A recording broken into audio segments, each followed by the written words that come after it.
Okay, so Bungie has been announcing, or like you were saying, really hyping up this thing, so let's see what they got. Before we dive into details, we're customary in TWAB. Our 30th anniversary is on December 7th, which just happens to be the 19 days from the publication of this blog art. There's plenty to do between seasonal challenges, trial of Cyrus, occasional Iron Banner, vendor reputations, god roll hunting, and more. Next Thursday is Thanksgiving here in the States. Many of us will be taking time to rest with our family. Very like TWAB next week. Alright, let's go right into these changes. The Winds of Change, Flux Grenades, increase base cooldown from 82 seconds to 182 seconds. Ooh, increase attached detonation damage from 150 to 250. Ooh, one-shot kill in PvP, increase damage in PvE combatants by 15% on top of its base damage already. Move projectile tracking, okay. Add a small amount of aim assist, increase throw speed.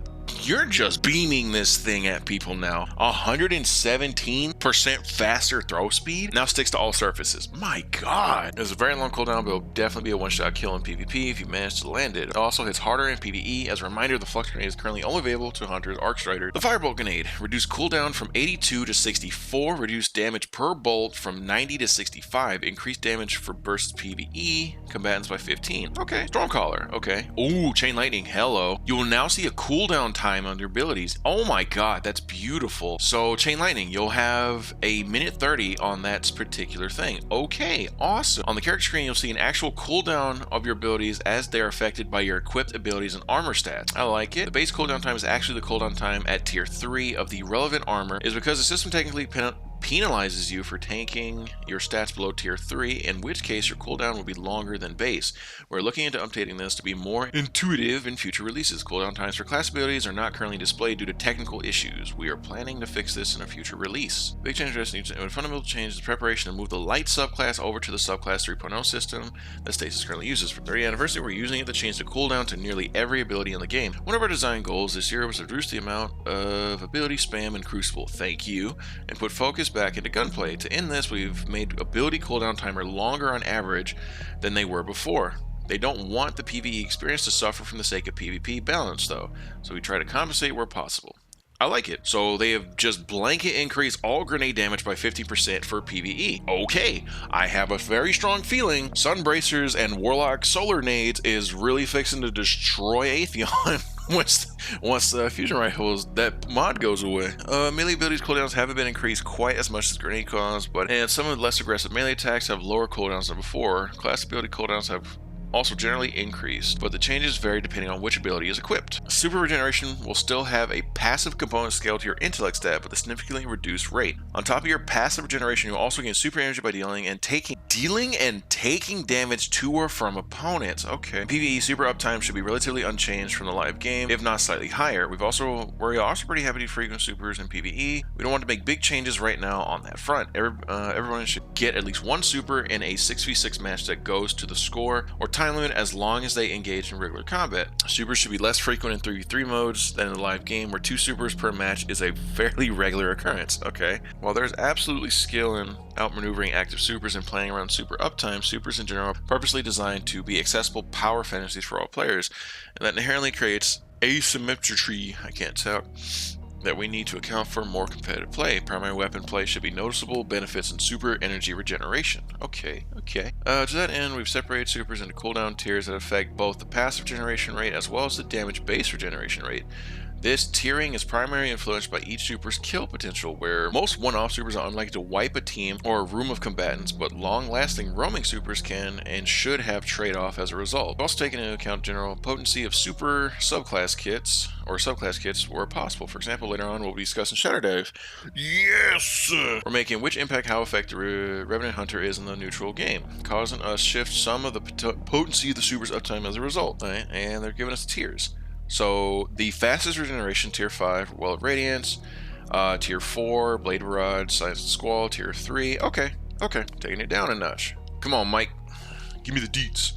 Weapons are the primary way players engage with combat. Non-super abilities accentuate or engage or augment the combat, but should rarely solve an encounter by themselves. Abilities have clear strengths, weaknesses, and counterplay. Field crafting is rewarding within the moment-to-moment combat loot of Destiny. With the 30th anniversary, we're taking up past significant numbers of these elements. Across subclass perks, armor mods, exotic armor pieces, we have tuned PvP energy regeneration regeneration separately from their base PvE values, which we are not changing. We want buildcraft to be rewarding, but in the current state, combinational nature of these perks and items lead to an unsustainable ability energy economy that diminishes weapon play in PvE. For this tuning pass, we focus primarily on items that feed into perpetuating loops of ability energy gains. Here's a brief list of affected items. Subclass neutral game perks. Alright. These perks have made their ability energy regeneration reduced by roughly 50% and 50%. Oh, targeted perks that can either activate out of combat or with a single button press, and those that were okay. So Whisper of Shards, Arc Web, That Hurts, Rising Storm, Ionic Traces, Electrostatic Surge, Aftershock, Initial Override, Benevolent Dawn, Practice Makes Perfect, and Dark Matter. Subclass and super perks. These perks scale down energy returns as you get kills in super, i.e. the first kill while in super returns more super energy than the third kill. These perks often result in supers being able to roam the map for much longer than is healthy for the game. Okay, so they're gonna go ahead and tone that down for PvP.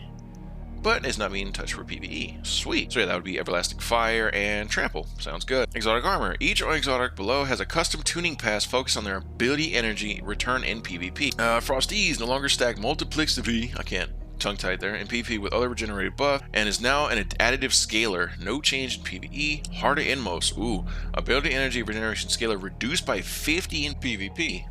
Rework, so activating multiple abilities now reliably result in multiple empowered stacks. The stacking behavior was previously bugged, but this seemed to be a good opportunity to promote it to a feature. Controversy holds. Duration of the grenade regeneration buff no longer ran between 1 and 4 seconds. It is now fixed. Ooh, that hurts. Of a 1.75 seconds. Reduce grenade energy regeneration scaler by 50 in PvP. The previous average duration due to waiting was 1.71, with a 1 second duration being most common. So this should be improved the exhaust consistency across the game with a lower return in PvP. Doomfangs. Reduce super energy gain on activation when opposing player is killed by a void melee by 50%. Okay, Shadow's Vow. Reduce grenade energy on hit by 66. Ooh. Crown of Tempest. Grenade melee. Super energy regeneration scalar buff duration reduced from 7 seconds to 4. Ooh. The Stag. Reduce class ability energy refund. That's great. That is perfect. I have no problems with that. Actually, I don't have a problem with any of these. I think this might be the biggest fucking dip in time I've seen from. So the combination blow melee for arc hunters have been reduced from 96 second base cooldown to 15. Wait, how far down on the TWAB are you? Like just slightly over half. Oh, okay, I'm not there yet. I just hit armor mods. 50% in PvP depending on the number of copies you slotted. Melee kickstart, grenade kickstart, kickstart perpetual. Okay, so yeah. Dang, this is long. Stasis crystals. Yeah. While forming, stasis crystals now slow nearby players instead of freezing them. That's so much better. They will still freeze PvE combatants while forming. Oh my god, that is so much better. Increase slow freeze rate radius while forming from 1.75 to 2.6. Okay, now reduce crystal detonation damage by players by roughly 55. Sardive's fixing to suck. Reduce crystal detonation damage versus PvE by roughly 60. Ooh, increase crystal detonation radius by 6 to 8. Okay, now I'm at hunters. Hunters no longer break projectile tracking, marksman's dodge, tier 10 mobility cooldown, increased from 11 to 14, base cooldown unchanged at 29. Gambler's dodge, cooldown was increased from 11 to 18, base cooldown 29 to 38. Ooh, Revenant. Sardive, much less lethal versus players due to stasis crystal changes, much more lethal versus combatants due to stasis crystal changes. Increased shatter damage versus frozen PvE combatants by 100, awesome. Increased fragment slots from 2 to 3. This change to combination blow melee was made possible by a variable ability cooldown system. Previously, top tree arc strider were basically required to use Gambler's dodge with this tree. We hope this change will make this ability viable even if you're using marksman's dodge.